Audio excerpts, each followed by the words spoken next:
Yes, yes, yes. More oil, more oil, more oil. Child, let me oil up because I need to oil up too. Child, I'm over here ashy. It's cold as hell. You know, when you be cold, you just be so ashy. My God. Oh, I got oil up. Just oil up and be ready to go. Okay. Let me oil. I'm running out of oil. And child, ain't no more oil in the stores because Diddy got all the oil. Diddy need to come out with a Diddy all. Okay, I'm finna heat me up some oil tonight and see what that do. I promise you that. I'm definitely gonna heat me up some oil tonight and see what that do. Because, baby, am I looking shiny? Am I oily today? Am I there? Is it shiny? Is it hitting? Is it oiled up? You just start slapping the oil on. Just slap the oil on. Just put the oil on the whole head. Okay. Just put the oil. If you don't look like this, you need more oil. Okay. Just slap the oil on your face. Okay. You need to be glowing in the dark. If you're not glowing in the dark, you ain't got enough oil on. Okay. More oil. When you think you've had enough, put on more oil. Amen. My God, today is my Friday. We got a 4-day weekend. We have a 4-day weekend. So tomorrow there'll probably be no show because I got to get my hair cut. I got to figure my life out, and I'm going to go to lunch or dinner with some of the other reporters and I said cast, but some of the other media. But Saturday we're going to probably have a key, and Sunday, we're going to probably stream. We might do some different stuff, but today though.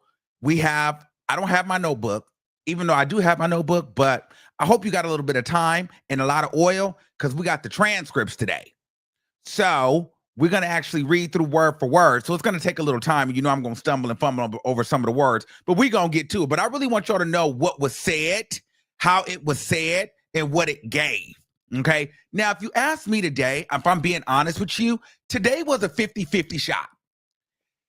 It was like a midday.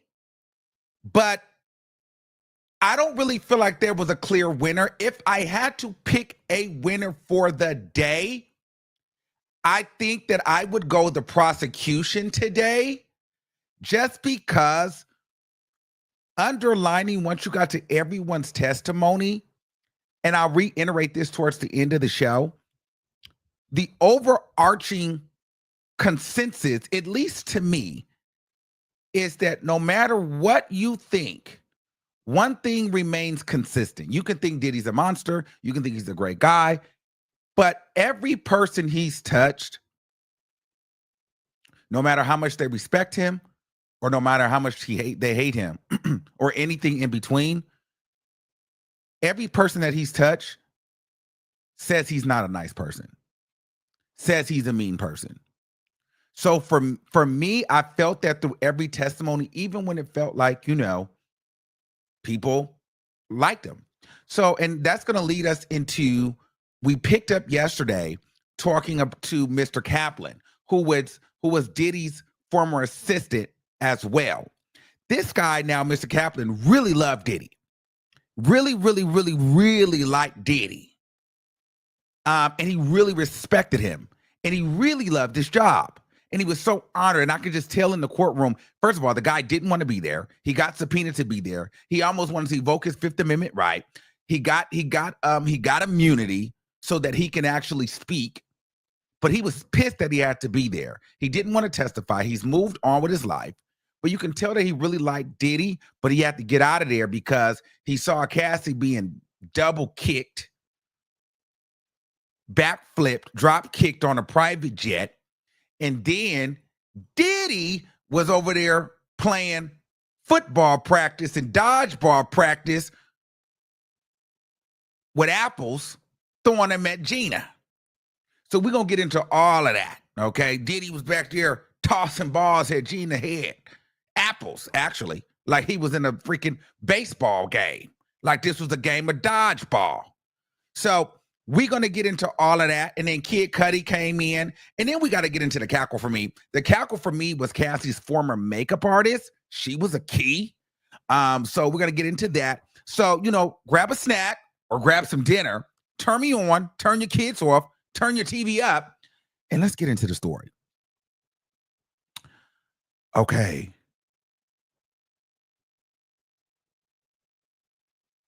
Now, can y'all hear me? All right. So let's just get right into it. Okay.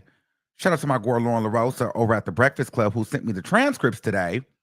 So we can just read word for word what was said. Are we oiled? And actually, for fun, throw a skillet in the chat if you're ready. Okay, we need oil, pots, pans, skillets. And now we're going to introduce apples a little bit later. Okay. Oh, God, this thing gets good. Okay, so now we're in court. Mind you, I was there at 4 a.m. today because I knew I wanted to get in there for Kid Cudi for y'all. And the whole line was a whole thing. It was about to be a fight in the line, not with me, with other people. They was about to fight. This old man the other guy was about to fight this older guy. It was just a lot going on. Then one of the other man tried to cut me. I told him, you've been cutting me for weeks. You're not cutting me today. Then they opened up the line. The kind of chunky fat Latino man is so nice and so sweet. I think his nerves and anxiety had got so bad, and then the rain was just so nasty today. We sitting outside in the rain, and they opened up the door, and it was almost like the floodgates of heaven had opened up, and somehow the poor man had tumbled over himself, and all I heard was a thump. But the only thing was, I did check on him. I quickly looked back and I pressed toward the mark, because in this game, you snooze, you lose. You know what I'm saying? So I couldn't stop and lift him up, but I definitely made sure he wasn't dead. Does that make sense? And he eventually made it, and we got where we were going. But girl, he just needed to do better. What I think had happened was the guy that was next to him, he kind of stuck his foot out a little bit, tripped him, and he ended up in front of him. I mean, it's a nasty game, but it is what it is. As long as they didn't play with me today. Okay, so let me give you the tea. So, welcome back, members of the jury. This is the court. Mr. Kaplan, you understand that you're still under oath, right? The witness says, I do. The court says, Ms. Comey, you may proceed when ready. This is Mrs. Comey. Thank you, Your Honor. Good morning, Mr. Kaplan. Good morning. Now, Mr. Kaplan is Diddy's assistant, guys. So we're starting with Diddy's assistant first. Okay. I would like to pick up where we left off yesterday, talking about your job responsibilities and tasking that you carried out for Mr. Combs as an assistant. How often, if at all, did you carry cash for Mr. Combs when you were his assistant? Very infrequently, meaning I didn't really carry cash for him like that. Okay. How would that come about on those infrequent occasions? Well, there was an occasion where security in New York gave me a bag of cash to hold while we were, in the air on a jet, on Mr. Combs' jet, and then land and hand it to the security who was on the ground meeting us. And then let me pause you and just ask about that one, if that's okay. Do you remember where that was? When that was? So then she was setting it up about the whole jet thing, because this is where the smackdown went down on Cassie. She didn't really care about holding the cash. She just wanted to get into the jet. So sometime in 2015, do you remember who the security personnel was? Do you remember the security personnel where you were handed the cash, or who you handed the cash to? No. But it was Mr. Combs' security, right? Well, yes. And how much cash was it? If you know, I mean, did security have you hold it for him, or did you hold it on the jet? Like, what was the tea? He said, I was told it was $50,000 cash. I'm thinking, oh, you just holding $50,000 cash. So they trying to say he's holding money. They're painting the narrative that he just be having money, paying for sex and things like that. That the loose money is supposed to be interpreted as the prostitution money. Does that make sense? Okay. Were there ever any other times that security had you carry such a large amount of cash for Mr. Combs, or was that the only time you can recall? Well, that's the only time I can recall. And then what other times, if there were any, when Mr. Combs would have you carry large amounts of cash for him?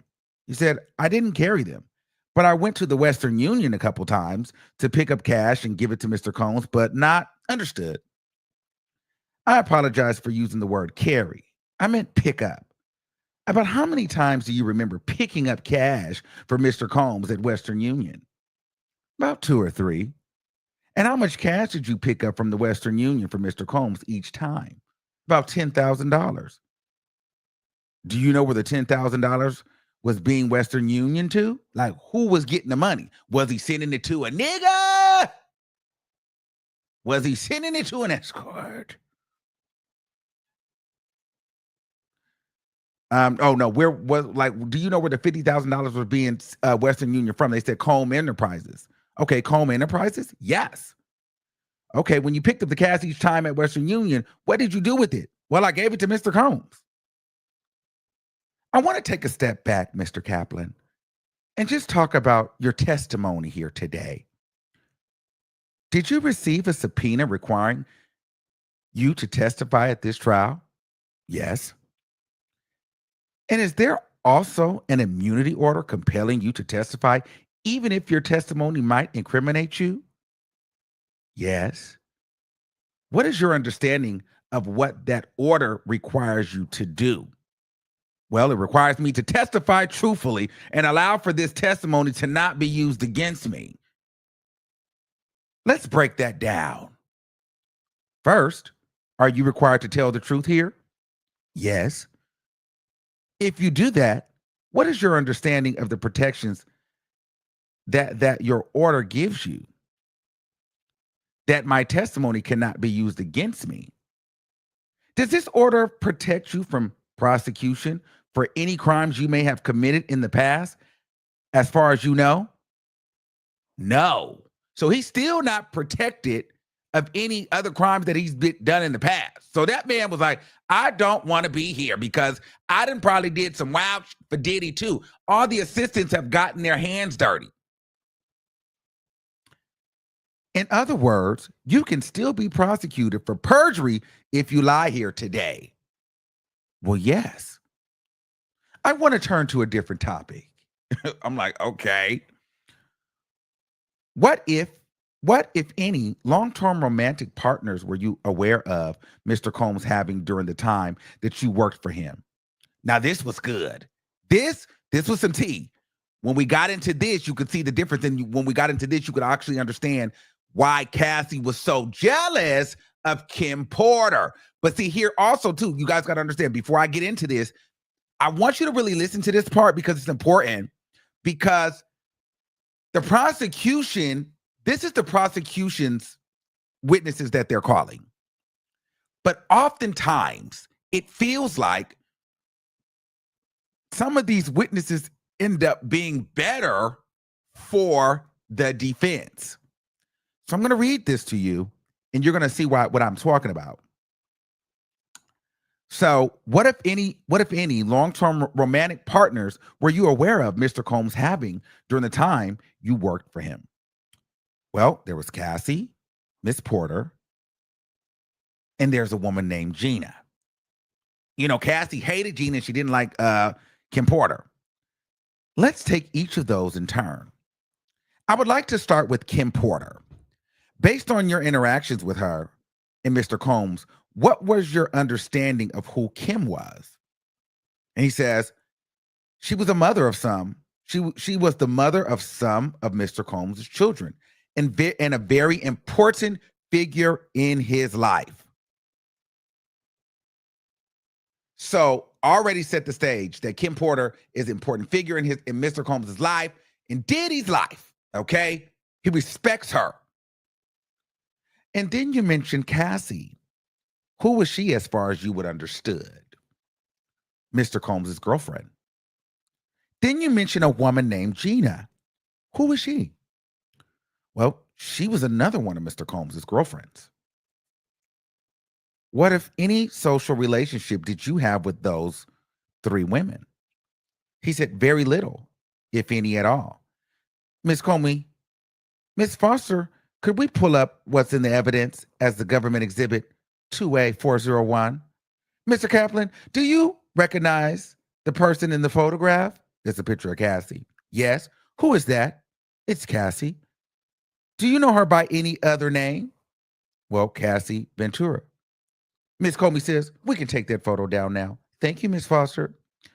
About how often, Mr. Kaplan, do you remember seeing Cassie in person during your time as Mr. Combs' assistant? He said, very regularly. About how often did you see Cassie when she was not physically with Mr. Combs? Irregularly?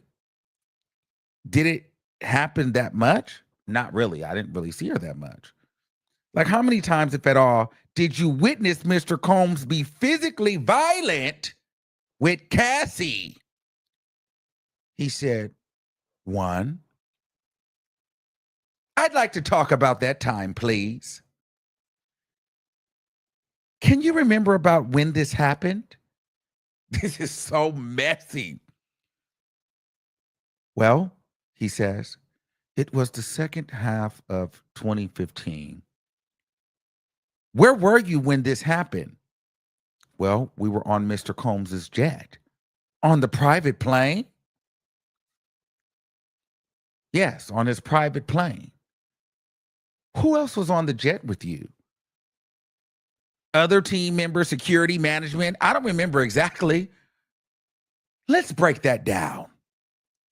You were on the jet. Yes. And security was on the jet. Yes. And you said other team members were on the jet. Yes. And other than those people, who else was on the jet? Well, Mr. Combs and Cassie. Where was the jet flying to? So apparently the jet was flying to Las Vegas. Now, could you describe for the jury what the layout of the jet was? So then he went into this whole layout of what the jet was. We're not going to get into that. So there was a back area behind the partition. He said, yes, it was a bed area. So before the violence you witnessed started, where were you on the jet? He said, I was sitting at the picnic table with my back to the door. So he said, by the door, do you mean that partition you talked about? He said, yes. And who was behind the partition? Mr. Combs and Cassie. Okay. He said, well, how was it partitioned? Well, how was it positioned? He said, it was ajar. It was more open than it was closed. So what part of the back of the plane were you able to see from where you were sitting? He said, I had a partial view over my right shoulder, looking back, that would have been me, into the back. And who was in front of you on the plane towards the cockpit? Everyone else. So Cassie and Diddy is back here with the door partially open. He's knocking Cassie out in the back. The assistant is sitting here facing front like he's paying attention. Everybody else is there. The assistant is looking in the back. And while Diddy is in there uppercutting Cassie and choke slamming her on the private jet. Okay, so let's get into it. Now, mind you, I don't even remember why they was arguing. Okay, but we're gonna get into it. So, security and everyone else who was traveling with you was further on the plane. He said, correct. How did you first notice something happening? He said, I heard glass break. Pling, ching, glass just broke. From the direction, where did you hear the glass? From behind me. Can you describe the sound you heard? He said it was glass, like crash. It was like a shattered glass. What did you do when you heard the glass shatter? He said, I looked over my right shoulder. And what did you see on the back of the plane when you looked over the right shoulder? He said, I saw Mr. Combs standing over Cassie. Okay? She was on her back. And they said, can you describe for us how Cassie's body was positioned? He said that Cassie was on her back like this, with her legs in the air and her hands up, and Mr. Combs was over her like this. This is fucking nuts. This is not funny. This is like what this nigga, he would be there just, she just walked past and Putin, he just back at her. Bitch, shut up. Drop kick. Bow. Cassie sitting there like this. Like, how can you do that? Like, what would make you do that? So he said it was behind him. So he was standing over Cassie. Hold on. Let me get to my, oh, damn. I missed my spot. My hands are so damn oily. I done missed my spot. Hold on. Okay, boom. Then he says, Mr. Combs was saying, can you describe how Cassie's body was positioned? He said, yes. She was on her back and she had her legs were extended up in a way where it indicated that she was trying to create space between the two of them. Was she lying on her back on the floor? He said, yes. And what was Mr. Combs doing? He was standing above her, over her. What, if anything, was in his hand? He had another glass in his hand and was holding it up. He was holding it up above Cassie. So he had a glass in his hand like this, like he was going to knock her out, break the glass over her face. This is crazy. He was holding it above Cassie? Yes. What did the glass look like? It was a rock, a whiskey rocks glass. I don't know what that is. As this is happening, what, if any, voices could you hear from the back? I mean, there was tremendous commotion and scuffling. And then after the glass crashed, Cassie screamed, "Isn't anybody seeing this shit? Isn't anybody seeing this?" And they said, did Mr. Combs say anything before Cassie said, is anybody seeing this? He said, shit, I don't know. He said, did you hear his voice at all during the interaction? He said, yes. Do you remember what words he said? No. Do you remember what his tone of voice was? He said he was very angry. After you looked back and saw Mr. Combs standing over Cassie with the glass in his hand, what did you do? And that man said this, nothing. Did you look away? And he said, yes. So Mr. Combs, Diddy, is standing over Cassie with a bottle in his hand. Cassie screaming. The man is looking behind him. And when she said, do anybody hear this? The man looks forward like he don't know what's going on. And all this is happening in the air. All this is happening in the air. Okay? After you looked away, what did you hear? Further glass crashing and chaos. At what point in all of this did Cassie say, isn't anybody seeing this? Maybe a second or two after I turned my head back and forth. So he was doing this. Peeking, but ain't in it. Peeking, but ain't in it. That'd have been me too. Like, girl, this is a lot going on in this plane. They were tearing that white man out. Mind you, everybody else in the front, they know used to it. He on the plane, the white man, he supposed to be the assistant. He's sitting on the plane, Cassie getting torched in the front. And they probably in the front, oiling up with Astroglide and lube, acting like they don't know what's going on. And this white man is so nervous, and poor Cassie's getting her face beat in with a glass. This is crazy. This is absolutely insane.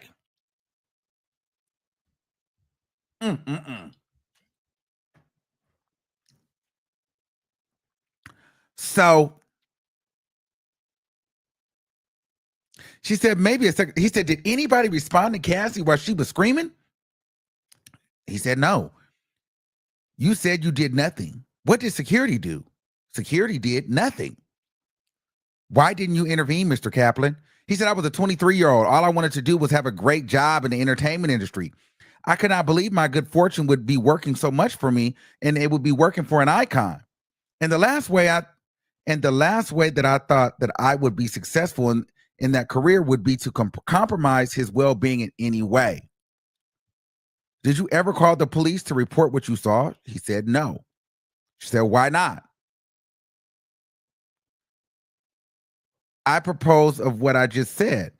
It would not have been keeping with what I was trying to accomplish professionally. So he like, I'm not doing that because I'm not about to call the police on him because I don't want to risk my relationship with Diddy. And this is a dream job for me. I really enjoyed this job and I don't want to be involved in this. I'm 23 trying to break into the entertainment industry. And girl, I don't have time for that. And so they said, well, what did Mr. Combs do after you heard the glass shatter? He came to the front of the section of the plane and sat in one of the captain's chairs. Before he came to the front of the plane, what, if anything, did you hear him say? He told Cassie to stay her ass in the back. When he came out to the front of the plane, what was his demeanor? Even keel. He was chilling. He just beat the hell out of Cassie and told her, you know what? Now, bitch, stay in the back. Where's the academy?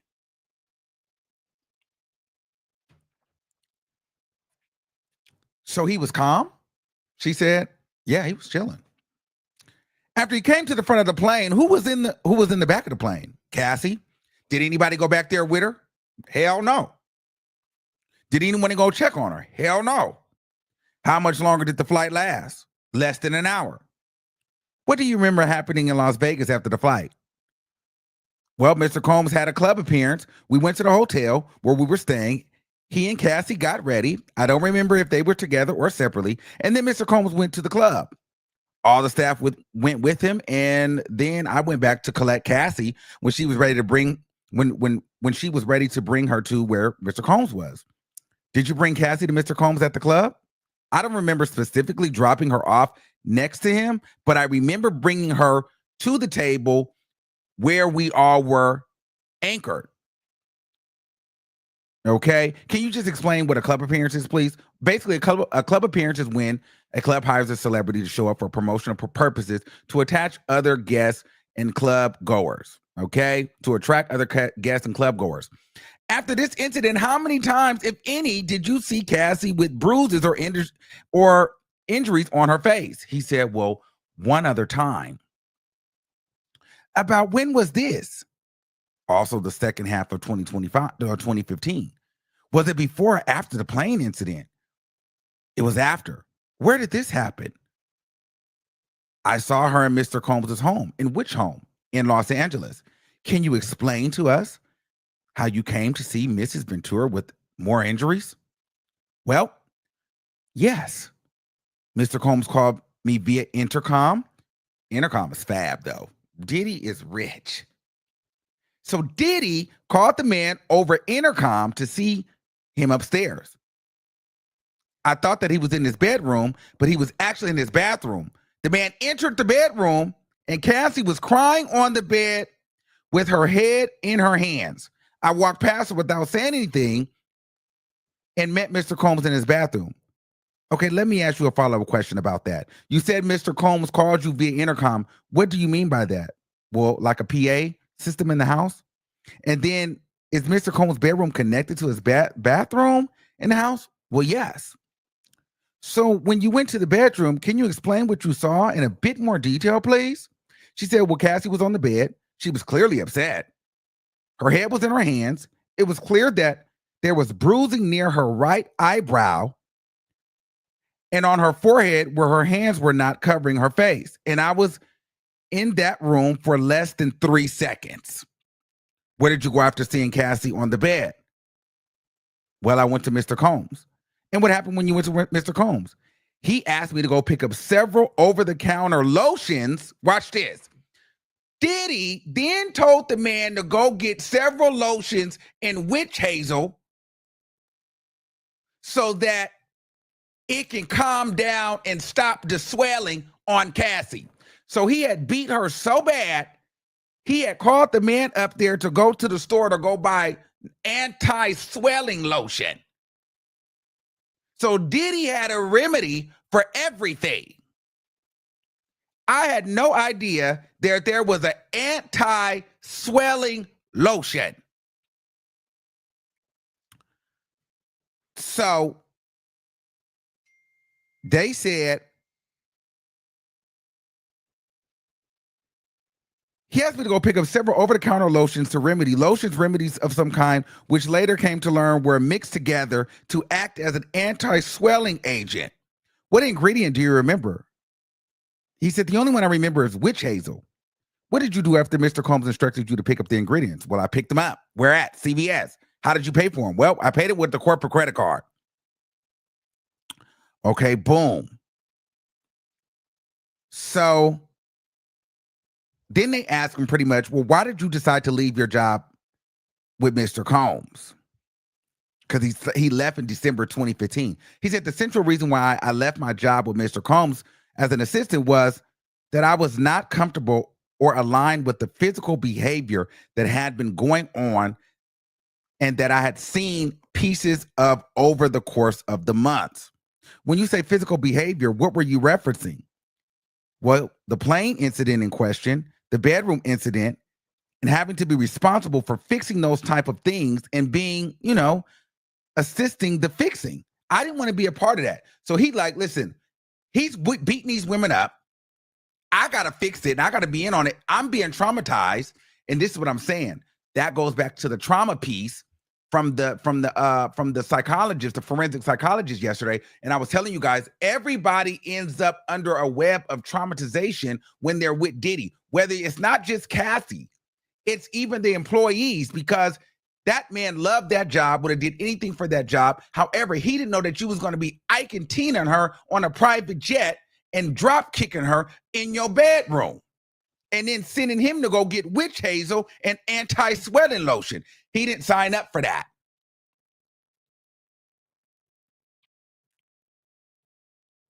Okay. He said the plane incident in question. Okay, hold on.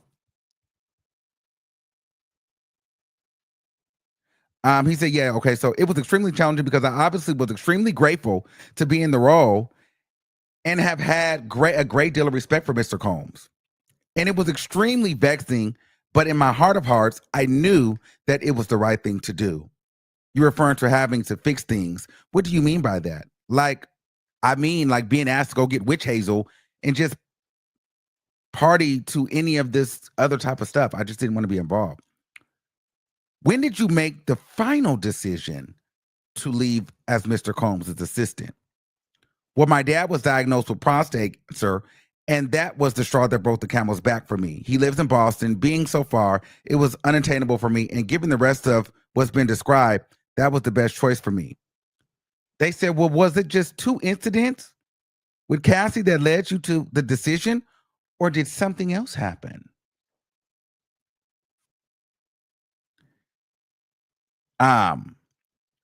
He said, there were other incidences. They said, well, what were the other incidences? Well, there was one incident where we were in Miami at Mr. Combs' house, and Mr. Combs threw a number of decorative green apples at another girlfriend. Which girlfriend was that? Gina. I want to talk about that, please. You say this was in the Miami home, yes? What's the address of that home?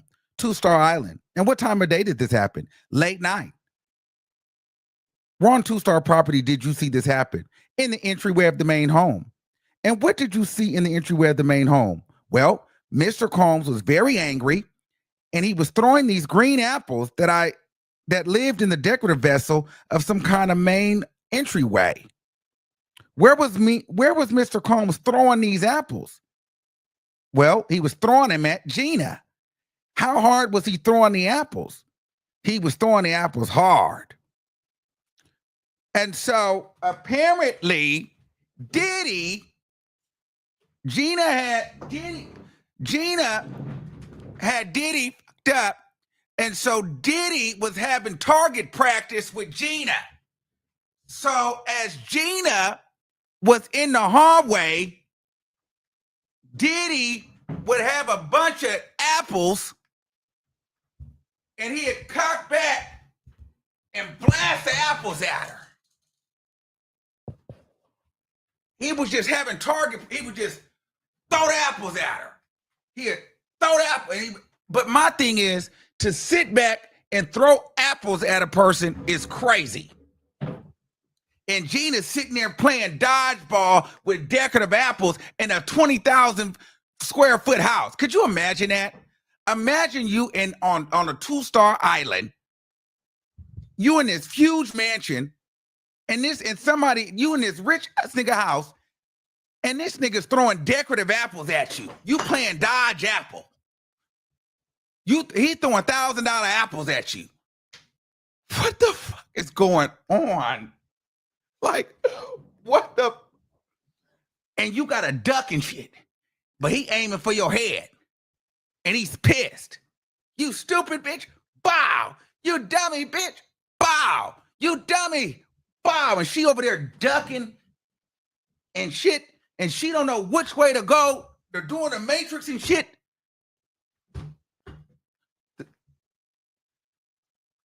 Could you imagine somebody throwing apples at you?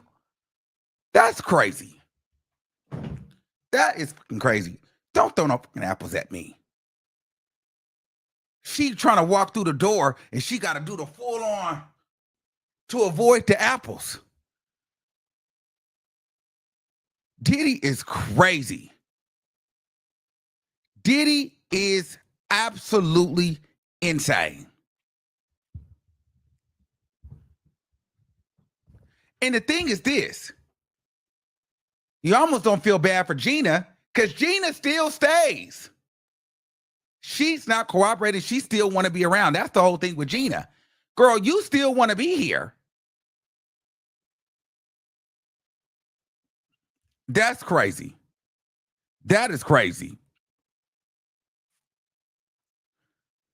So she was trying to shield herself with her arms and she was moving away from him. What did you do in response? The man said he laughed. Why didn't you intervene? For all the reasons I told you before. Just a young kid really trying to make it in the entertainment industry. This was essentially my first professional endeavor. And I actually thought for a second that this might be normal. This is what I could expect if I wanted to have a career in the industry. So I was sort of like, it was sort of like working out as a real young man. Like, I just thought that's what it was. And so that was that. So then they said later that night, Mr. Combs asked him to bring him a medicine bag to his bedroom. And what happened when you brought Diddy the medicine bag in the bedroom? He received the bag from me and he asked me to leave. Can you describe what was going on in the bedroom when we walked in? Yes, it was definitely some tension. Gina was standing on the corner of the room on the other side, like very far away. And Diddy knew why I was coming to the room, so he was not upset with me for coming to the room, but he wanted me to leave the room once I gave him the medicine bag. What was his demeanor? He was on edge. When is the next time you've heard Gina's voice after that? A while later, also in the middle of the night, there was a commotion near the front gate, Mr. Combs' home, where I heard her voice. Were you there? Where were you when you heard Gina's voice in front? He was at the gate. Okay, boom. And so they were arguing more. He couldn't hear specific words. They were going on for a minute. Okay. Is it possible to get out the gate? So this is where they're trying to say that the kidnapping is, because they asked him, "What is it possible to get out the gate? Would someone open it without someone opening it for you, or opening the gate yourself if you know the code?" No, I don't believe so. So if you don't know the code, is it possible to get out off the property? He said he doesn't remember if it was a button to get off the gate or not. That would have been the way that someone would have gotten out without a code. So what did you do after you heard all this commotion by the gate? He was like, "Shit, I didn't do nothing." His whole thing was, I wasn't doing nothing. Why? He said, because I wished it wasn't happening. I didn't want to be involved with that. And I really, really wanted to have a successful career in the entertainment industry. And standing in the way of that was my way to succeed. So in a nutshell, after that, the guy ended up quitting. So in the cross, we're going to go down to the cross now.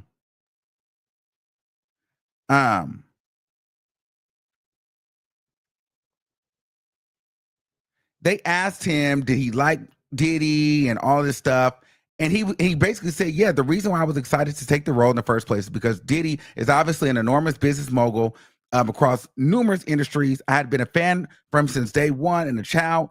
And to be frank, I keep lessons from him to this day from a business perspective that I use in my career every day. He taught me to have work ethic that I have understanding that no job was too big or small. And frankly, without a bunch of these lessons, I don't believe that I would have had the jobs that I've had since then. I find when I interview young people, none of these people understand that. And I'm very grateful for having learned these lessons from him. Okay. And so they went on about how, how he could really care for Mr. Combs, and how he really loved for Diddy, and how Diddy was really a good guy for him. And the guy truly, truly liked Diddy. And so the defense was like, well, it's safe to say that, you loved Diddy. You loved working there. He said, I liked it. In a nutshell, he was like, he said, I even invited Diddy to my wedding. Diddy didn't respond. I didn't get a text back. He was like, but we have an awkward relationship now. He said, I don't hate him. I don't want anything to go wrong for him. I don't want any negativity to happen to him. Like, I care for him. I really respect him as a business person. I respect him a lot. And so this is why I started feeling like, okay, this goes toward good for the defense, because it was like the guy was saying, I never seen him be abusive to Kim Porter. He held Kim Porter to a very, very high standard. He was like, he was never abusive to her. He really cherished her more than he cherished any of the other women. So that debunks that theory of Diddy being abusive and nasty to Kim Porter. The guy in the cross, he was basically saying, listen, Diddy is a great guy. But the undertone of it was Diddy was also very mean, and even mean to him as he was the assistant. Diddy threatened to fire him many times, but he also said Diddy, he never saw Diddy with guns. He never saw Diddy waving guns. He never saw Diddy threatening with guns. So the thing is, it was a great working environment for him outside of maybe the pay, the obvious abuse, but he really respects Diddy. But the undertone for me was, I wouldn't do it again. I respect the lesson that I learned, and I appreciate him, and I look up to him, but he's not a good guy. That's what I got from that. He's not a good guy. And so I think that's the underlining thing that the jury is going to have to focus on, because you're going to have, the defense is going to, one thing about Diddy's defense, they are very, very good at flipping a narrative and making something that's very serious feel very minuscule, or really making you not trust a witness, or making you side-eye a witness. But in the back of your mind, you know what you know. You've seen the pictures of Cassie. You know Diddy's attitude. You know he's very cocky. You know he's very arrogant. And everybody is saying the same things, from his employees to his girlfriends to people that have just met him in the industry. He's not a humble person. We remember he had them walking over the bridge to get him cheesecake. So we know how Diddy is. Let's just be clear on that. So no matter the good things that people say about him, because there are some good qualities, but we do know that he is not a nice man. And so at the end of the day, while he has a great team, the person that you're working for is a monster, and he's very mean to people.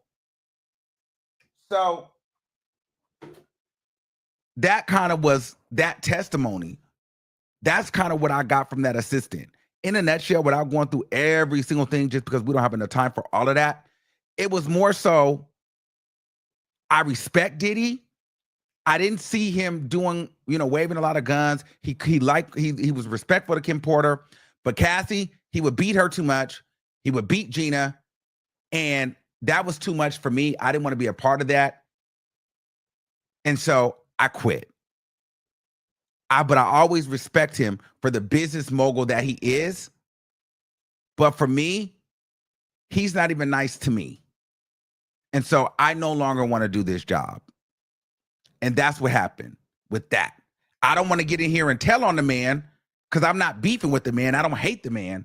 But since I have to tell you guys the truth, this is the truth.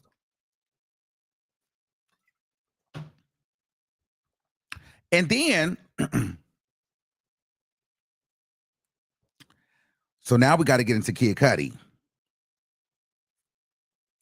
Let me scroll down to get to Kid Cudi.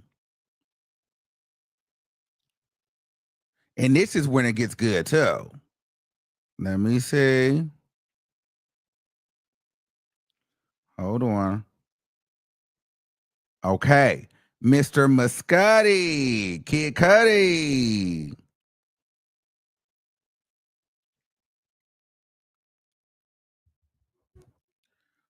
Okay. So Kid Cudi walks in with a cute cropped, remember Kid Cudi really put the boys on with the crop tops. So Kid Cudi walks in with the crop shirt, the crop jacket. Outfit is cool. He was, to me, cuter back in the day, but it was okay. His outfit was fly though. So he walks in, takes the stand, and so he gets ready to testify. So let's go through what they said. Good morning, Mr. Muscati. He said, hi. What do you do for work? I'm an actor and a musician.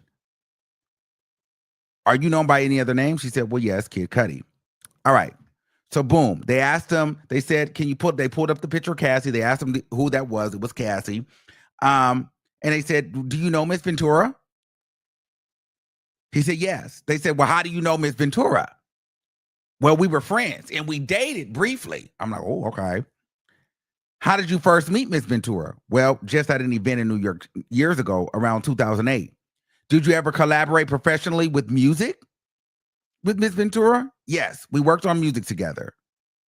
You also mentioned you dated briefly. Approximately when did you date Mrs. Ventura? Well, 2011.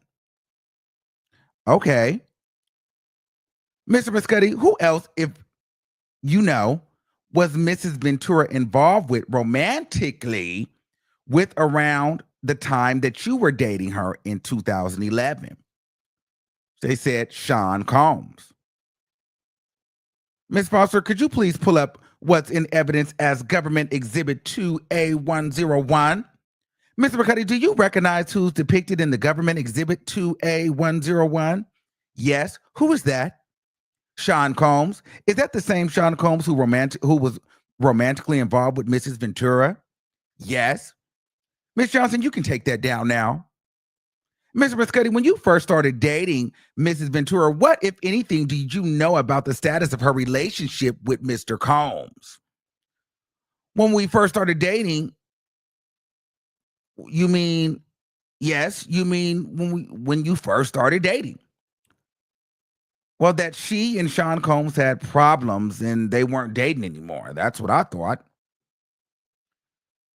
Did your understanding of that nature of their relationship ever change? Did the what now? Did your understanding of the status of their relationship ever change? After she told me? Yes. No, I don't. Not that I know of. Ms. Foster, can you please pull up what's in evidence as Government Exhibit 2A406? Do you recognize Mr. Muscati, who is depicted in this exhibit? Yes. Who is that? Capricorn. How do you know her? Capricorn. She was a friend of Cassie. I want to direct your attention to December 2011. Did there come a time when law enforcement responded to your home in December of 2011? Yes. Why did law enforcement respond in December of 2011? Well, because I had a break-in. I'd like to start at the beginning of the day of the break-in. How did that day start? Well, I got a call from Cassie around 5:30 to 6:30 a.m., and she told me that Sean Combs had found out about us. And I was really confused, but she asked me to pick her up. She sounded really stressed on the phone, nervous, scared. So when I went to go pick her up, And yeah. A few follow-up questions for you, Mr. Muscati. When Mrs. Ventura said that Mr. Combs had found out about us, as you just said, what was your understanding of what Mrs. Ventura was saying? Objection, Your Honor. Overruled. You can answer. Can you repeat the question? Sure. You testified that Mrs. Ventura told you that Mr. Combs found out about us. What was your understanding of what Mr. Combs found out? Well, that me and her were dating. And you also testified that you were confused when you heard that. Yes. So, why were you confused? Because I didn't think she was still dealing with him. So Cudi didn't know. So Cassie, so listen, this is on the prosecution. We're not even at the cross or the redirect or none of that yet. Okay. So Cassie was secretly dealing with Diddy and Kid Cudi. So Cassie had two phones, but see, she lied or didn't tell the truth when she got on the stand. She made it seem like she was dating Kid Cudi. She didn't want Diddy to know, so she had two phones where she was communicating with Cudi. But what she didn't say is that she had had Kid Cudi thinking that she was done with Diddy, but she was still double dipping with Diddy in the oil. Does that make sense? So Cassie was some tea. Still, it's no shade.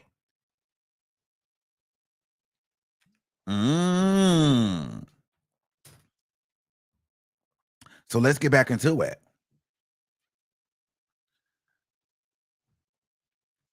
And you also, okay, because that he said, so why were you confused? Because I didn't think she was still dealing with him. And you mentioned that when you picked her up,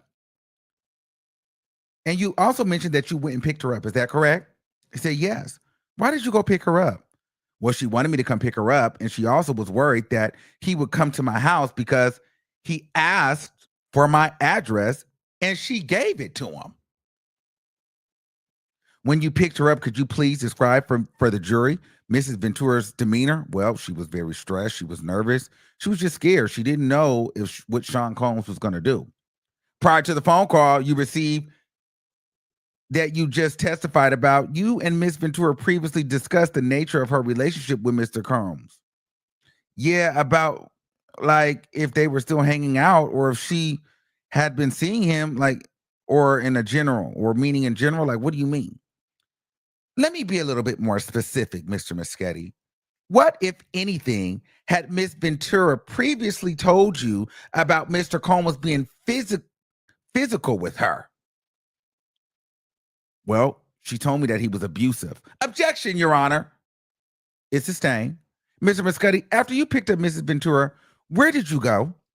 I took her to the Sunset Marquis. What is the Sunset Marquis? It's a hotel in Los Angeles. Why did you go to the Sunset Marquis after you picked up Mrs. Ventura? I used to frequent the Sunset Marquis, and I just thought it was safe, and I just wanted her to be put somewhere where, she was off the radar. And when you say safe, what do you mean by that? Just safe, like away from him.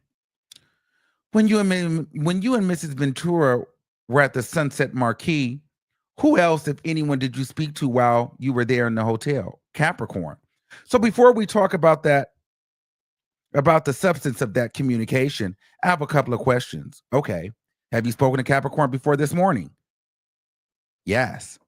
How often had you spoken to Capricorn on previous occasions? Quite often. She hung out with me and Cassie a lot.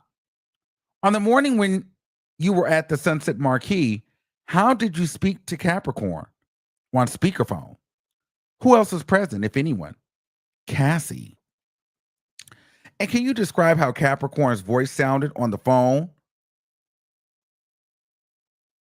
that you and Cassie had with her at the Marquis? He said, well, she was very scared. She sounded like she was on the verge of tears. What, if anything, did Capricorn say to you and Mrs. Ventura on the phone about what was happening at the moment for her? Objection, Your Honor. That's overruled. You can answer. That Sean Combs and an affiliate were in my house, and she was in the car. She was forced to go along with them over there. So Capricorn, which was Diddy's assistant, called Kid Cudi and said, nigga, they in your house. Diddy is in your house right now. It's me, Diddy, and some other niggas in your house. Okay? And so, and I don't know what Diddy was doing. I don't know if he was looking for baby oil, if he was looking for freak off lotion, or if he was going to, I don't know what he was going to do. And so, that Sean Combs and the Philly were in my house, and she was in the car. And they said, she said she was forced to go along with them over there. And what, if anything, did Miss Capricorn say about what she was doing at that moment? So Capricorn said she was outside of my house waiting for them. And what, if anything, did Capricorn say where Combs was at the moment? In my house.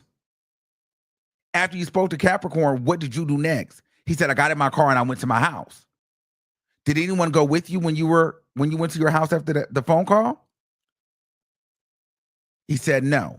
So Mrs. Foster, can you please pull up and identify? Okay, boom. So Mr. Cudi, Miss Cudi, do you recognize this? Okay, boom. Yes, what is it? Okay, da da da da. So they pulled up his old house. They asked where he lived. His previous house was 8925 Hollywood Hills Road. And you mentioned that this was the, just so I'm clear, you mentioned that this door we see in the photograph is the front door, and this door is the door to the residence. This is the front gate. Yes. Is there an additional door in the residence? Yes. Okay, boom. So they took the thing down. They talked about the neighborhood. It was quiet, family oriented, approximately, the drive from Sunset wasn't that far, maybe like 10 to 12 minutes. Boom. Then we get to the fact that when he was on his way to his house, he called Diddy. They said, what did you do? He said, I called Diddy. And how did you have Diddy's phone number? He said, I just had it from years ago. Did Diddy pick up? He said, yes. He said, can you describe the conversation that you had with Diddy? He said, yeah, I'm just going to be very candid. And I said, motherfucker, are you in my house? Motherfucker, you in my house? And he was like, what's up? I was like, motherfucker, you in my house?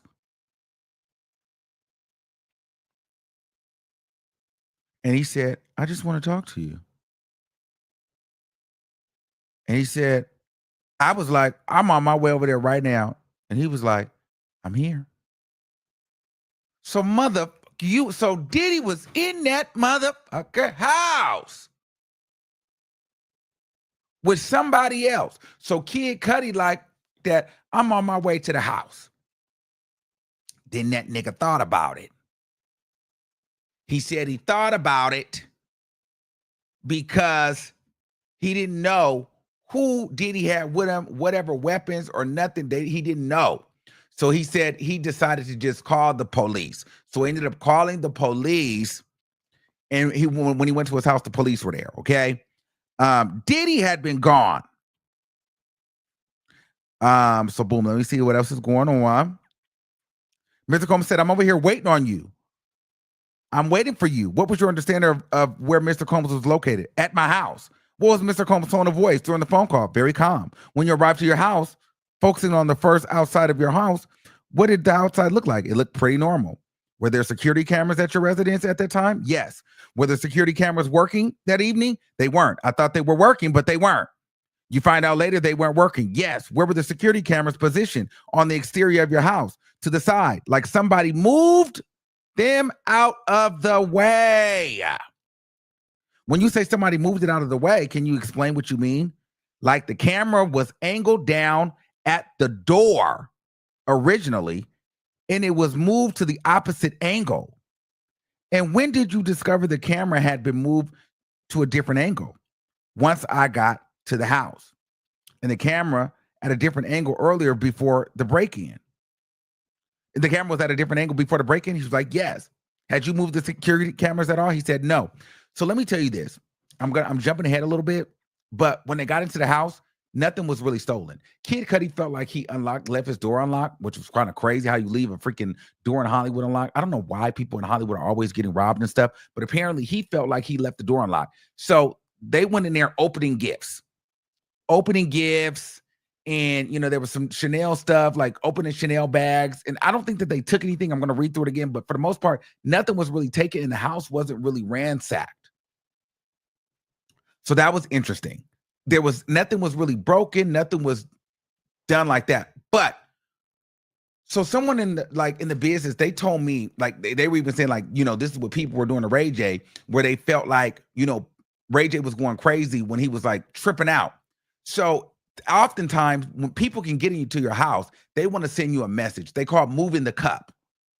So we're not going to take anything. We're not going to terrorize your house, but we'll move your camera, or we'll take this cup and move it from this side of the room to this side of the table, or we'll open up one of your Christmas gifts, or we'll do little things like that. That's to let you know, nigga, we know where you live and we got in here.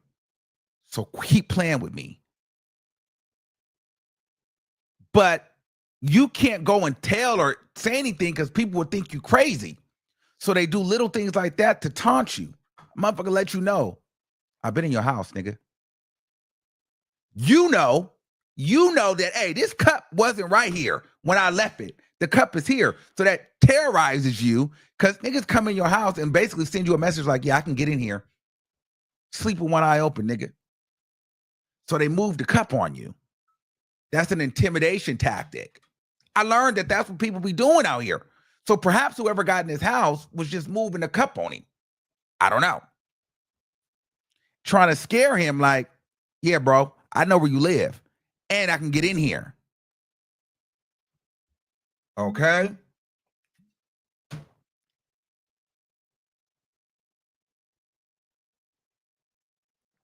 So let's keep going. What did you see inside your home?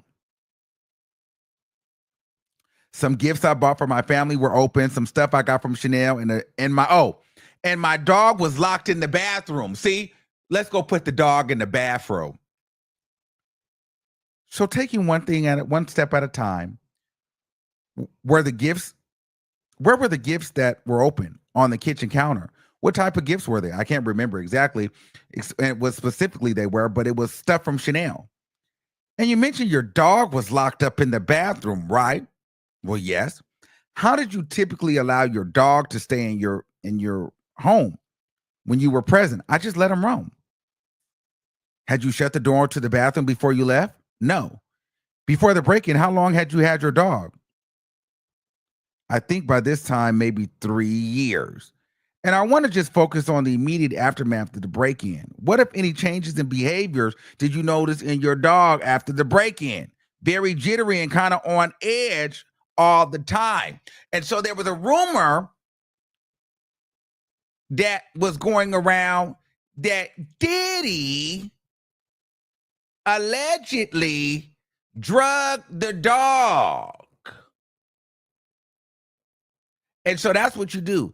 You take here, cookie, here, cookie, and you douse the dog with ketamine. Here, cookie. Here, Diddy had all the shit. You doubt now you done OD'd the dog. The dog is having a whole. You done put the dog is doing coke, ketamine, mushrooms, and Obama poppers. So the dog in there just eating his own ass, literally. He don't know what he on.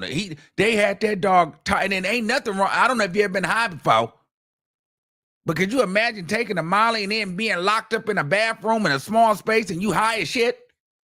My God. That dog went on a trip and never came back. I know humans that get high off that shit and they have a little lapse in mentality. Then they woke her in a motherfucking sunrise. Any nigga that's super woke, they been on that trip, that mushroom, and they done took some bad drugs, and I'm going to tell you this, them niggas is not coming back. They crazy. When the niggas is too big and woke and just too deep, that nigga's crazy. I'm telling you every time. They took some of that shit, And that nigga's crazy. Whenever they too deep and too woke, and I know I'm going off on a tangent, but I'm telling you, that nigga's crazy. But anyway, I think that's what, well, apparently, that's what they alleging happened to do to Kid Cudi's dog. Does that make sense? Does that make sense? Okay. Now, is everybody oiled up? Okay. Ooh, child, it's a lot going on. And so,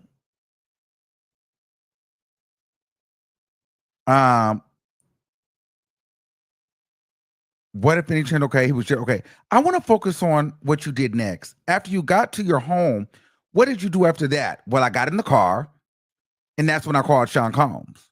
So you got back in your car after you went to your home? Yes. Were you still alone in your car? Yes. As you mentioned, you called Mr. Combs again. Yes. Why did you call him? Because I was looking for him. Why were you looking for him? Because I wanted to confront him. I wanted to fight him. Did you call Mr. Combs? Yes. Did he answer? Yes. Can you describe the conversation for the jury? I can't remember my exact words, but it was kind of like asking him where he was. And he was like, I'm on my way. I'm on my way. So at that point, I hung up and I thought to myself, I was like, okay, you're angry. And then this is when he started to pay it. Because he was like, all right, I don't need to be doing this. I don't need to be fighting him. I don't know who he's with. Let me relax. The police came and they moved on. Then they asked him, where did you spend the Christmas holiday in wait, no. Did you see Miss Ventura later that day? Yes. What was her demeanor like when you saw her later? She was stressed. You mentioned this was in December of 2011, right? Yes. Where did you spend Christmas in 2011? He said, well, I spent Christmas with Cassie's family in Connecticut for the holidays at our family's house. Can you generally explain and describe Mrs. Ventura's demeanor when you were in Connecticut for the holidays with her family? Well, I think being around her family, we really did a lot of that for her. She really needed it. While you were in Connecticut, did you have any additional communication with Mr. Combs? Yes, he had hit me a couple times. When you say hit you, what do you mean by that? He texted me. Did he text you? You said a couple times? How frequently did Mr. Combs text you? It wasn't every day. It kind of stopped at some point. When I responded to him and told him I didn't want to talk, his text messages were always along the lines of him wanting to speak to get to the bottom of it. When you say get to the bottom of it, were you talking about oil? I just added that. He said, what were you talking about? Just figure out what's going on, I guess. He was in the dark about the things and he wanted to talk about it. But at that point, you broke into my house. I didn't want to talk. Did you respond to his text? He said, yes. I told him, specifically told him you broke into my house. You messed with my dog. Like, I don't want to talk to you. When did you leave Connecticut? A little bit after New Year's. By January 2012, after New Year's, what was the status of your relationship with Miss Ventura? We weren't really hanging out. Why was that? I guess. Objection. Can you rephrase the question? Sure. You said you weren't really hanging out with Miss Ventura, right? No. Did the relationship end? Yes. Directing our attention to January of 2012, did there come a time you learned that your car had caught fire? Yes. How did you learn your car had caught fire? My dog's babysitter called me in the morning. Approximately at what time did you receive the phone call? 6:30 or 7 a.m. What was your understanding of where your dog's babysitter was located when she called? She was at my house. Was it your understanding that your dog's babysitter was telling you what was happening in real time? Yes. And what did your dog's babysitter say to you about what she saw? She told me the car was on fire. Was anyone else present at your house at the time? No. Where were you? I was at my ex-girlfriend's sister's house. He was at his ex-girlfriend's sister's house. That's going to be very important for you guys to remember. Kid Cudi was at his ex-girlfriend's sister house. So let's put this into perspective. There's Cassie, there's a woman, there's an ex-girlfriend. You're still cool with her, clearly, and you're at her sister's house. And then there's a dog sitter who's a girl too. And she's at your house. I need y'all to all remember that. So when we get there, we can put the pieces together, okay? So approximately how far from your house were you? Like 45 minutes away or something like that. Where was your car at the time the babysitter called? It was in the driveway. Was it in the driveway of the same home, 8925 Hollywood Hills Road? Yes. After you received the phone call from your dog babysitter, what did you do? I immediately went to my house. So they pulled up the picture. I'm going to show you 6 total pictures, Mr. Biscotti. Do you recognize and depict the pictures? Yes. What is it? My Porsche. Do you recognize and depict? Okay, yes. What is it? The damage of the Molotov cocktail in my Porsche. I don't know what a Molotov cocktail. What is it? I'm going to Google that. What is a Molotov cocktail?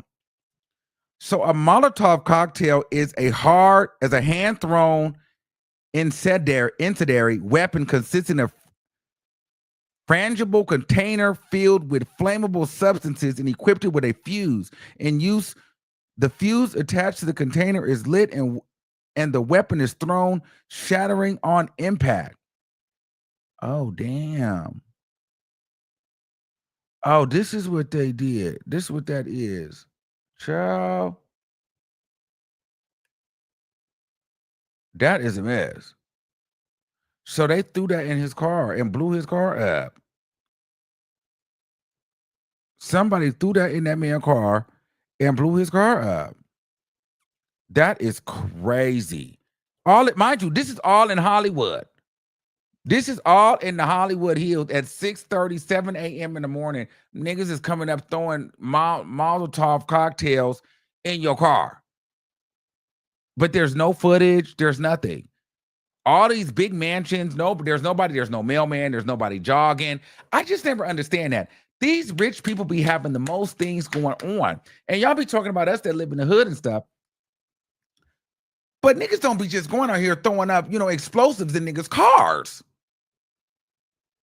But in the Beverly Hills and the Hollywood Hills of it all, these niggas be out here just doing it all. I mean, it be shootings, shootouts, bombs. I'm like, what be going on out there?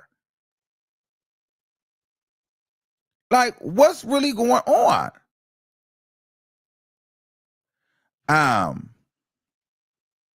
So then they said, they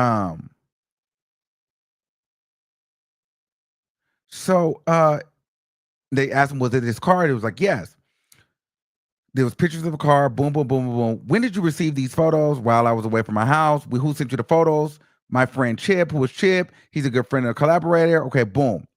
So they were going over what the car looks like and, how the car is blown up. The seats were blown up. The pictures are all over the internet now. So the car was all blown up. The top was blown up off. The seats were blown off. It was a mess. There was smoke on the driver's side of the car. They messed his car up. They said, what is a Molotov cocktail to your understanding? Well, it would be an explosive or something like that inside a cloth, and you light it on fire and it ignites. Did you eventually get to your home on the day of the car fire? Yes. What did you see when you arrived? Just the damage. I saw the Molotov cocktail. Yeah. Are these photos that we just looked at similar to when you saw what you saw when you got to your home? Yes. Did you speak to law enforcement? Yes. Did you make a report? Yes. Okay, the body was on the ground outside the vehicle. Boom. All right. What was your reaction to the car being on fire? He said, what the fuck? Then she said, I'm about to move. I'm about to move into a different topic. So I think, okay, boom. So then we move to a different topic. Where did we go? Okay, so they started discussing. Boom. then they got into, when did you see Mrs. Ventura? Again, at the Soho House. So when did you see Mrs. Ventura? At Soho House. Okay, relative to the day your car was on fire, a couple days later. Why were you at the Soho House? Well, I reached out to Sean Combs after my car had caught on fire. And, I finally told him that we needed to meet up and talk. He had been wanting to talk to me. So after the fire, I was like, okay, this is getting out of hand. I need to talk to him. Why was it Mr. Combs you reached out to after the fire? Because I knew he had something to do with my car. All right. So then they started arguing. Your Honor, can we have a sidebar? Is there an objection? Objection. Objection sustained. The jury should discard the witness's last answer of basically him saying that I knew that Diddy destroyed my car. So, Mr. and Miss Cudi, who, if anyone, helped arrange the meeting at the Soho House? This man named D-Rock and my manager, Dennis Cummings. Who is D-Rock, if you know? I don't know exactly who he is or what he does for Mr. Combs, but I guess he was most likely security or somebody. So, do you have an understanding that he worked for Mr. Combs? Yes. Where at Soho House was the meeting held? It was held in the room. The rooms are not there anymore, but they used to have like these meeting rooms on the first floor. In which city was the meeting held? It was in Hollywood. In Los Angeles? Yes. Can you describe what happened when you arrived to the Soho House? Yes. I walked in and I met D-Rock. He was escorting me into the room, and then I got to the room, and it was like one wall was all window, and Sean Combs was standing there staring out of the window with his hands behind his back like a Marvel supervillain. Yeah, it was just me in the room. So Diddy standing out there looking out the window, then looks back at Kid Cudi. Welcome. You finally made it. Like Kid Cudi had been coming up levels. You know how they have in the movies, like you trying to get to the final boss and you finally get there and you ready to fight. Diddy standing there ready. You made it. Have a seat. Pops open some wine glass. What are you drinking? Before it goes down, smoke a cigar. What's up? How you doing? You know what I'm saying? Diddy's really on that. And so, you doing all this at the Soho House. This is crazy. And so, he says, was Miss Ventura present when you initially arrived at the Soho meeting? No. What happened when it was just you and Mr. Combs in the room at the Soho House? Well, we discussed, pretty much the whole story. How me and Cassie first started to date, to what it is and how it ended. And his whole point was, we were homies. That was my girl. I let him know that, she told me that y'all were broken up, and I took her word for it. Yeah. What was Mr. Combs' demeanor during the meeting? Well, he was very calm. He kept offering me water. He offered me water twice. What was your reaction to his demeanor? It was very off-putting. It was weird that he was so calm. You mentioned that Mrs. Ventura wasn't present when you first arrived. No. Did that change? Yes, she eventually came. And how did you react when Miss Ventura arrived? I was upset to find out that she had kind of went back to him. So Cassie got there and was back in Diddy. So she popped up. That's why Diddy was chilling, because he like, look, you know what I'm saying? You walk up here. It's the scene. Sit down, my boy. Sit down. Let me talk to you for a second. And then in walks Cassie. And instead of going to Kid Cudi and hugging him, she goes on to Diddy and looks at Kid Cudi. Hey, Daddy. Like she picked her side. You know how in the movie, how they do in the movie. And Kid Cudi like, this bitch. Yeah. How could you do this to me? How could you do this? Like, you son of a... You know what I'm saying? And so That's what that's giving me. And so, um, she, very calm. What was your interaction when I was very upset? Okay, boom. You mentioned that Miss Ventura wasn't present. Okay, that changed. Yes, boom. I was upset to find out that she kind of went back to him. What did Miss Ventura do when she arrived? She pretty much kind of explained that we fell in love and things just happening. I believe you testified earlier that but how soon was the meeting at the Soho House in relation to the day your car was on fire? I think it was like the next day. At the same time, did you have conflicts with anyone else? No. Can you describe how the meeting with Mr. Combs ended at the Soho House? Yes. He stood up, shook my hands, and I was shaking. As I was shaking his, I said, "So what are we going to do about my car?" I made sure to ask him right when our hands were clasped together, where he couldn't run, and I could look at him square in his eyes.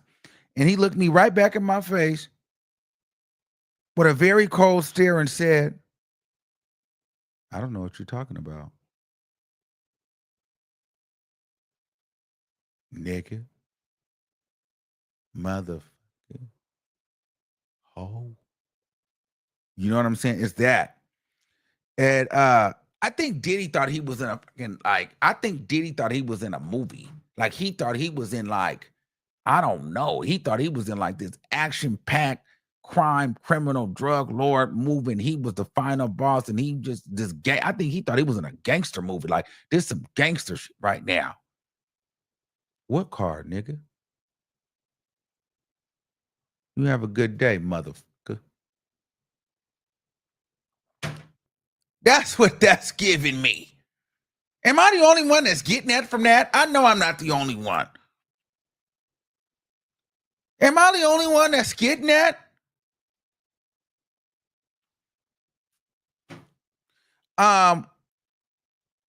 Okay. And so he said, I said, okay. I took my hand from his and he said, wait, I thought we was cool. Is there a problem? I was like, you said you didn't burn my car, right? You said that's your word. He said, yeah. And I was like, that's it. Where Mr. Combs looked at you and said, I don't know what you're talking about when you asked about your car. What was his tone of voice? Very calm. After this meeting, were there any other break-ins at your home? No. And after this meeting, was your car ever set on fire again? No. Have you seen Mr. Combs since that Soho House meeting? Yes. Approximately when did you see him? Next. A couple years later, Soho House again. Okay. He was with his daughter and he pulled up to me. He pulled me to the side and basically apologized for everything. He said, and I quote, "Man, I just want to apologize for everything and all that bullshit." Meaning he did secretly admit to blowing up the motherfucking car, going in the house and everything. You was in this man shit. You apologized years later. He definitely did do that. Between breaking in the car and the fire and Mr. Combs' apology a few years later, did you have any other conflicts with Mr. Combs in the interim time period? No. After I got the apology, I kind of found peace with it because I thought, that was the last thing I was expecting to get from him anyway. So that was the testimony. Now they did the cross-examination. The cross-examination, we're going to kind of go through that. It's very important that you guys pay attention to what I was telling you about before with the car.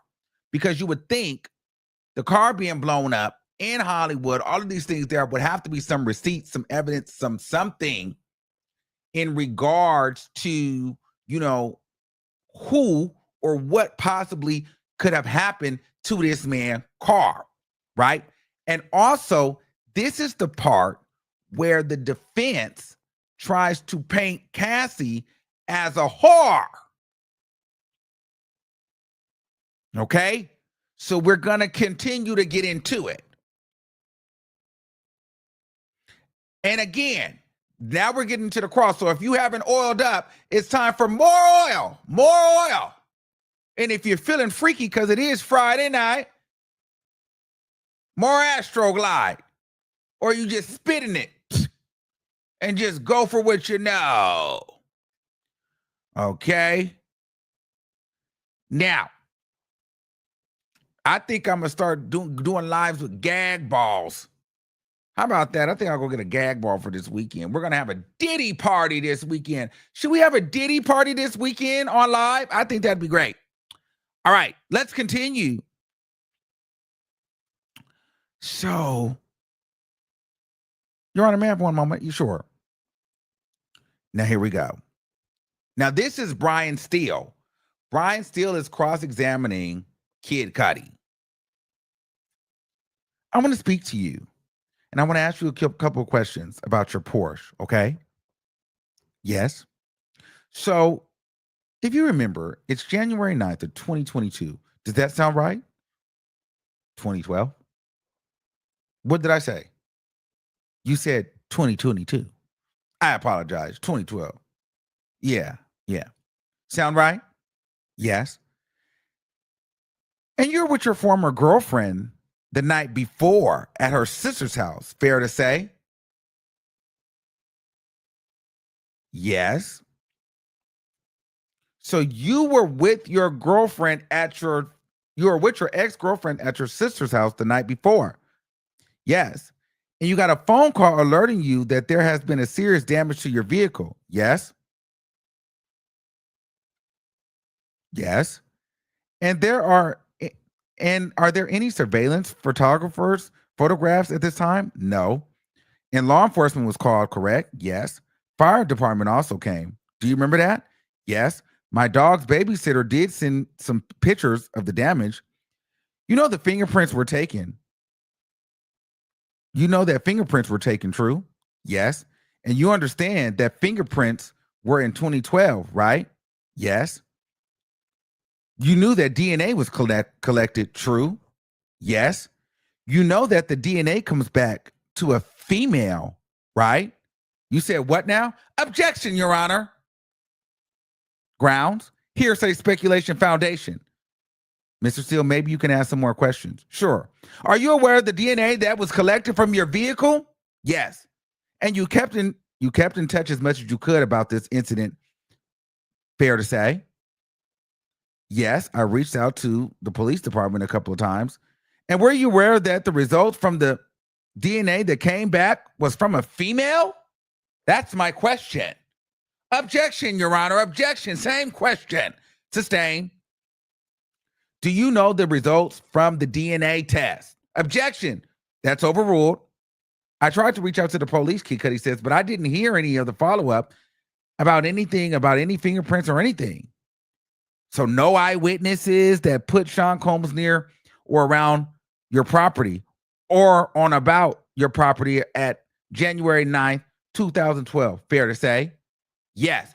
Now you see where I'm saying how the defense knows how to get them. So you took that whole situation and now, girl, it's looking like you got an angry ex-girlfriend that burnt your car up and that got into your house, or the baby or the dog sitter or one of the hoes that you was fooling with. You had them picked up. And then because there's no surveillance, there's no video footage that shows Diddy anywhere near your house. You have no footage, no nothing, no camera, nothing, but there was DNA collected and it comes back female.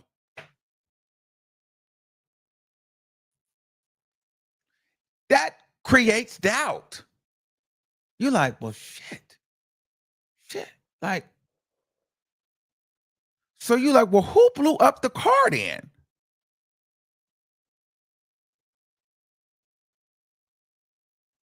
Somebody blew up the car, but it wasn't a man. But then my thing is, you have all these rich people, you have all these people in Hollywood, but nobody got no cameras with all these millions and millions of dollars they got. That stuff blows me. I mean, I feel like we can find ring cam footage in the nearest ghetto. Everybody got a ring cam. You'd expect these things to at least have some like hydro cam or somewhere.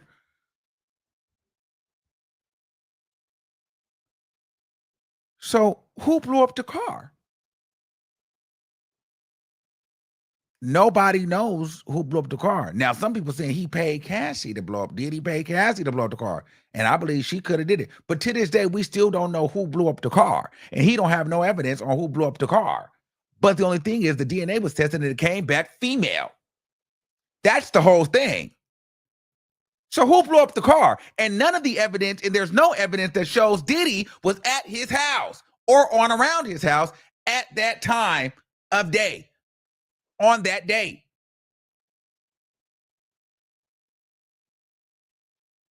Ciao.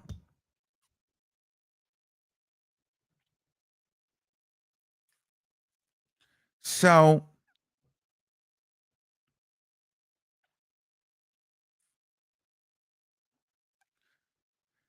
Kid Cudi says, I tried to reach out to the police, but I didn't hear any follow-up about the fingerprints or anything. So no eyewitness put Sean Combs near or around your property on or about January 9th, 2012. Fair to say?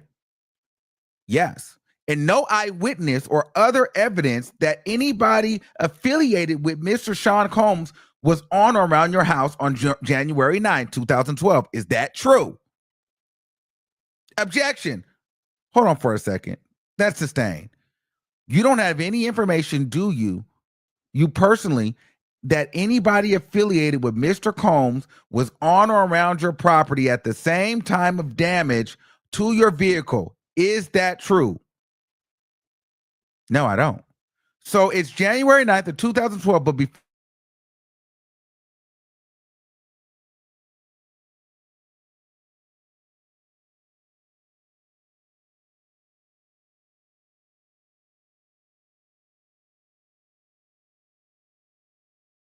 my bad. Hold on. My bad. Okay, I'm back. Can y'all hear me? I was getting too excited. Okay, we back. My bad. That was an accident. I hit the thing. So listen. So it's January 9th of 2012, but before that date, if you can just lock in before that date, your relationship with Miss Ventura has ended. Fair to say? Yes. And you knew it ended because she told you it ended. Fair to say? Yes. I don't know if she told me it ended. We just stopped talking. And you and Miss Ventura have been talking every day for about a year. Is that true? For the most part. And when I say every day, I'm not saying it has to be just on the phone. It could be in person through text. You were in close communication with her, right? Yes. And that's why it's surprising to you, or I think your word today before this honorable court and the jury, you were very confused to hear that she was dating Sean Combs while dating you, right? Yes. Mrs. Ventura was not frank with you, true? She played you. That was your words, right? Yes. When she played you, she was convincing you about that, right? And you had no clue. He said, no clue. You were with her a lot, right? He said, uh-huh. True? Yes. Now you're a very accomplished artist. I know you're modest, but that's an objectivity factual statement. Fair to say? Yes. I'm not trying to embarrass you. Yeah. And you have done an incredible things with your career. Fair to say? Yes. And you have a following that is so close to this day of fans. True? Yes. And in 2012, so I'm going to go back to the year we are talking about. I know we're also talking about 2011, but I also know we're talking about 2012. But it goes into 2011, 2012. You did a nationwide, actually international Canada tour. Do you remember that? Yeah, I think I did. Yeah. Called, I believe, and you can tell me if I'm wrong. You got to tell the jurors, Cud Life Tour. You remember that? Yes. You were doing approximately, I'm not saying it's 100% approximate, but if you remember a concert in a different city than Los Angeles every week, you had like 65 different places you visited. Does that sound right? I don't know if it was 65, but yeah. You were the act. You were the lead. It wasn't like you just booked, you were just hooked on somebody else, a bigger artist. True. He said true. And you were playing for large venues, right? He said, yes. And in 2012, you also knew you had previously known Sean Combs, right? Yes. And you described in your words that, if you don't mind, but he was an icon at the time. Is that fair to say? Yes. He transcended different types of businesses and art. Is that true? Yeah. He was into fashion, right? Yes. Music. Yes. Not only performed, but he produced, right? Right. He made other people tremendously popular or tried, right? Right. Objection. Overruled. Right. And he was in other type of businesses, including liquor and other international ventures. You knew all of this, right? Somewhat. I didn't know all of his business dealings. When Sean Combs was with you at that event after one of your concerts in 2011, he actually asked you if you would do him a favor and do a song with Mrs. Ventura. Is that true? Do you remember that? Vaguely, but yeah. You graciously agreed, right? Right. You're in the studio doing your art with Mrs. Ventura. Is that true? Yes. And that's how you guys really became close, right? Right? We were cool before. And this didn't hurt your relationship, right? It was nice. You enjoyed the time with her, true? Yeah. It was truly just friends at the time. Mr. Combs wasn't around you and Mrs. Ventura when you were with her, right? No. Now watch this. And she wasn't getting all the text messages from him, to your knowledge, when you were with her, right? No, not to my knowledge. You two were locked in. You two were focused on each other. You had a great relationship. Is my point. Is that true? Yes. So I feel like right here, they're trying to paint a picture like Cassie's a homie hopper, she's a clout chaser, but then also that idea that Cassie wasn't so stressed out and Diddy wasn't just chasing her and threatening her and following behind her and blowing up niggas' cars and getting in people's houses because Kid Cudi, when you act like you and Cassie were in love, you had a beautiful relationship and you never heard a single word from Diddy. So what's the tea here? Let's keep going. You two were locked in. You two were focused on each other. You had a great relationship at this point. Is that true? Yes. And you did things like exercise together, right? Yeah. Exercise together? I mean, yeah. You went hiking. No. I don't remember going hiking. This is where he starts trying it. Watching movies? Yeah, we watched a movie or two. Did music? Yeah. Drugs? Your Honor, can we have a sidebar? Let's get a new question. Yes. Did you do drugs together? Now, when you say drugs, what do you mean? Like weed? Yeah. We smoked some weed. Yeah. So then they went on the sidebar. He said, I believe it was discussed in the direct, and I'm exploring their relationship. Okay, boom. Okay. So then we get into this was the sidebar that they were getting into. All right, boom. And then they came back because I want to get to that part. Oh, they said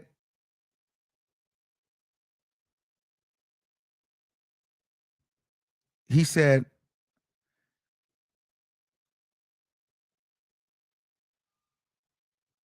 do you remember telling the law enforcement? Wait, in 2011, Miss Ventura confided in you, true? Yes. And you confided in her. Yeah. You were even so close with her that for Christmas that year, you flew across the country and connected to Connecticut with her mother. Fair to say? Yes. And you spent about 3 days Christmas with Mrs. Ventura and her family. Yes. Her mother and her father and her brother. And you did things with their family, true? Yes. And it was a great time. Yeah.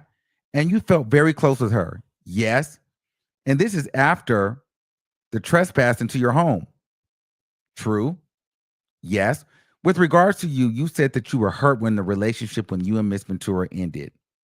Yes. Because you really cared for her. You knew your feelings for her. You really cared for her and you knew your feelings for her and you felt that she felt the same way about you, right? Yes. By the time of December 22nd of 2011, that's when your house, remember when you talked about the ladies and gentlemen of the jury? You believe that you left. No, he said, let's talk about your house now. You believe that you left your front door open. When I say open, I mean unlocked. Is that fair to say? He said yes. And there was no forced entry into your home. True? No. Am I correct? Yes. And in the home, there was no damage to the home. By damage, I mean there was no chairs turned over, no glass broken, no holes in the wall, things like that. True? No, it wasn't. The only thing, I'm not belittling it, but the only thing is that were displayed differently is there were some Christmas presents that were unwrapped, right? Yes. And your dog was in the bathroom. Right. And no other disturbances. No. And you spoke with Mr. Combs that evening, right? I don't know when, but I can't remember. Do you remember calling? You were like talking about the break-in? I'm saying when you got back to your house and you called him on the phone, you told the ladies and gentlemen of the jury, remember that? He said, yeah, yeah, yeah. And Mr. Combs was calm, right?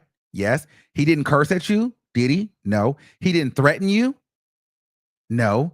He just said, we need to talk, right? Yep. And you were demanding from him, are you at my house? That's basically what you were saying. Yes. Later, after you got home, you called Mr. Combs again because he was not at your house, right? Right. And he answers the phone. True? Yes. Again, calm, right? Yes. And he tells you, I'm coming to your house, something to that effect, right? Yep. But there's no mention of a firearm, right? Nope. No one threatened you with a firearm, right? Nope. You came to meet him and you believed that he had a firearm? Nope.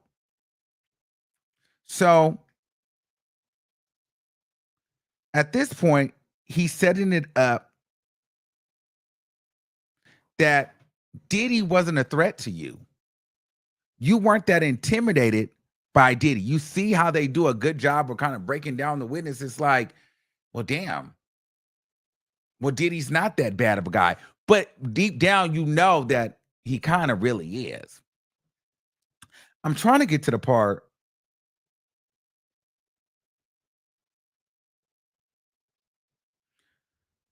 Okay, I'm trying to get to the part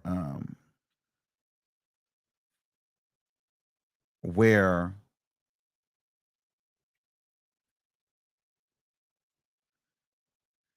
Cassie never told him that there was any abuse that happened with her with Diddy. Um,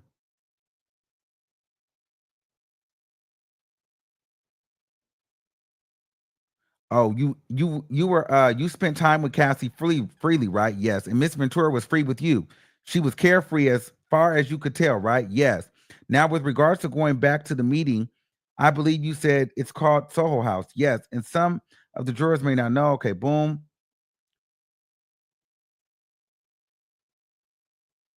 Okay, so here you go. Now, Mr. Combs made it clear to you that he was also confused when they were at the Soho House, right? True. Just like he similarly stated, just like he similarly situated, he did not know, or he was not knowledgeable that you were dating Miss Ventura, right? Yes, true. And he wants to understand how did this happen, and you want to understand how this happened, right? Yes. And Miss Ventura was living two different lives. Is that true? Kid Cudi said, yes. Objection, Your Honor, overruled.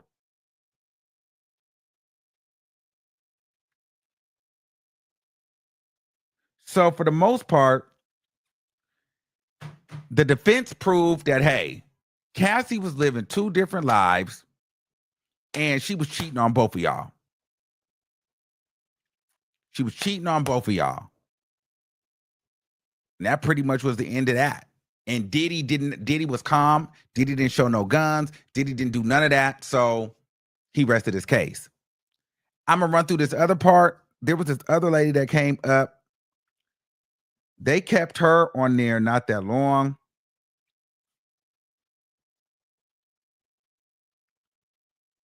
Oh, but the reason why I feel like they all, but in the redirect, they got Kid Cudi to say why, because they said why did you decide not to go back to your house when Diddy was in your car? So the prosecution came back up because they needed to bring it back to the negative and the danger, and he pretty much said that he didn't go back to his car because he was fearful of his life that he would get killed by Diddy. And then they objected to that. But that's been the going thing with everybody that's attached to Diddy. They feel like this nigga will get rid of me. And so this other lady, she came, Miss Morales. She was a makeup artist. Okay. So she used to do Diddy's makeup back in the day. She did Cassie's makeup back in the day.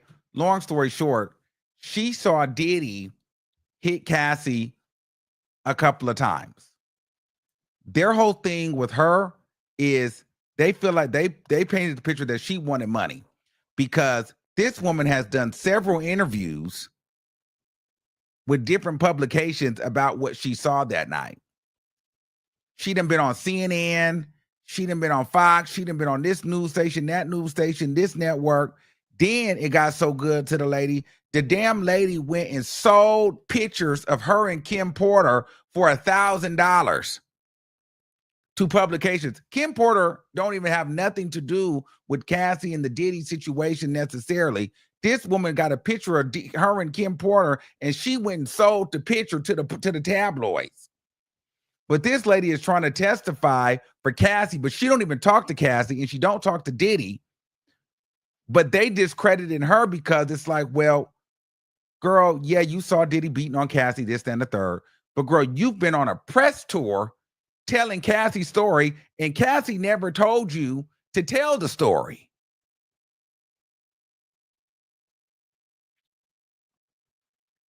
And this woman been going around getting paid, doing interviews about Cassie's story. And Cassie supposed to be your little sister.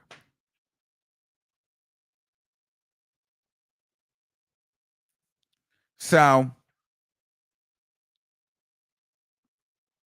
it's a lot going on. Now, the chat will be open not today. We're going to open the chat for the weekend. So we can go deeper into this on the weekend with those. But I just want to get out the assistant and the Kid Cudi piece and the fact that they're trying to make Cassie look like a floozy. Okay? If you haven't done so, please subscribe to the channel right now. Shout out to the 22,000 people in the chat. We will get into the other stuff through the weekend. I want to save some of the stuff for our open chat. So catch me here, not Friday, but we'll probably do an open chat day Saturday. So have your questions for the week like we did last week. If you guys want to be here, let's get into the open chat. Okay. Also, I might as well do a little self promo plug. Sidebar, a lot of you guys have been really like supporting the fact, like we've had so many different like people watching the channel, supporting out of nowhere. We're going viral on TikTok every day. I'm loving each and every one of you guys that are doing your TikTok videos, that are supporting the channel, you know, all of these things. But I wanted to let you guys know that, you know, in the beginning of this year, for the new people that come, I do have a second channel. It's Lux Life Manifestations. I did a 60-day cleanse, which was a book that I wrote, and I'm self-plug.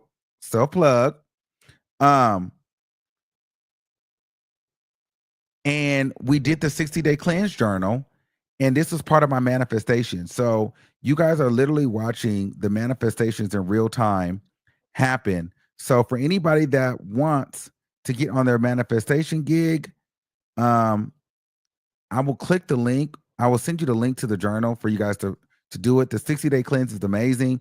We did it over on my other channel. We're getting ready to do another one at the end of the year. So it's a dope little thing. I'm going to show it to you, and I'm going to put the link in the chat if I have. Let me see. But I just want to show you guys this because there's a lot of you guys here, and you guys probably don't know that we did that. And so that's a big part of why I think, you know, I wrote this down, and that was something I really wanted to manifest here. And so I know a lot of people were supposed to do a meet and greet and stuff, but we didn't end up doing it. But we were doing our cleanse. So this is the book on Amazon, written by Armando Wiggins. If you want to get it, cop the book. It's $13, guys. Don't be cheap. Grab the book.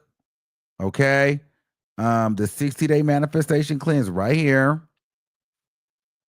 Grab that. Grab that. I'm gonna put the link in the chat. And yeah, and we got videos on the Lux Life channel. I went live every day for 60 days, and I think that was part of building my stamina for this trial, because this trial is 60 days. Well, at least supposed to be 8 weeks. So that's why we did that. So if you guys want to check it out, feel free to do so. I just want to share that with you guys for the people that didn't know. So yeah, let me see. I'm thinking I'm seeing the link. Let me go to the page. Hold on. Can somebody post? Okay, I'm gonna post the link right here.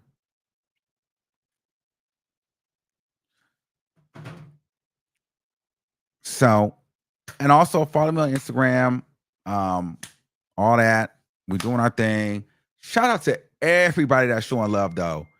Shout out to everybody that's showing love. I love y'all all. So yeah. We're gonna do our big ones, and I will see y'all over the weekend. More oil. Oh yeah, this is baby oil on my face, y'all. I have to oil up. Y'all know y'all supposed to oil up before you get in here.